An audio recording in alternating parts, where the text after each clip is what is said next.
Wildlife lovers across the United Kingdom are being encouraged to take part in a big butterfly count this summer. It's the world's largest survey of butterflies and lasts for just over 2 weeks until August 6th. However, the falling number of butterflies in recent decades is a matter of concern. Here's a report. The Butterfly House of London Zoo is full of beautiful specimens.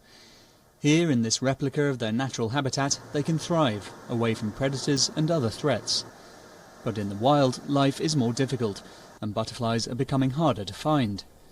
That's certainly what Amy WALKDEN and Emma Grice are finding in their rural village of Abbots Kerswell. What's behind it? What colour is it?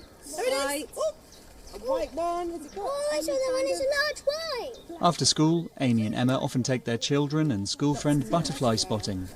It's fun to go on a nature walk, but they're also doing it to provide data for the charity Butterfly Conservation.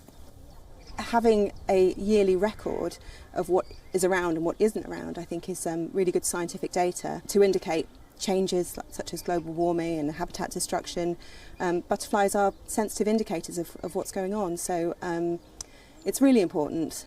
Monitoring takes place year-round, but the charity is particularly encouraging people to take part in its big butterfly count survey until August the 6th, entering information about how many they spot in its free app. Data from volunteers helped produce Butterfly Conservation's latest report. Lead author Richard Fox says its findings are alarming. 80% of species are in decline, and butterflies are no longer present on average in nearly half the areas they were found 50 years ago. The major causes of the decline are what we humans have done to the landscape in the UK over the past 50, 60, 70 years.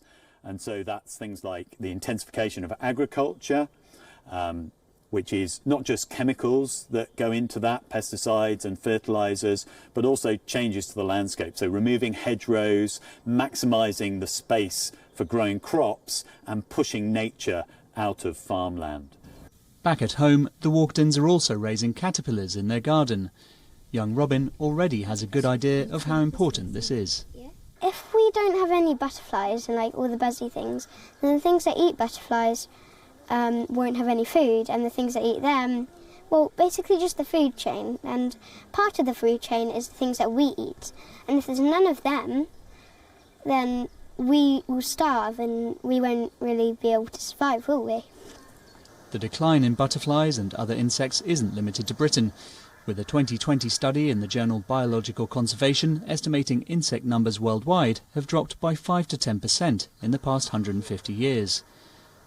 The UK government now includes butterfly numbers as an official indicator of biodiversity. The hope is that with proper monitoring and efforts to protect threatened species, the decline in butterfly numbers could begin to reverse. WION is now available in your country. Download the app now and get all the news on the move.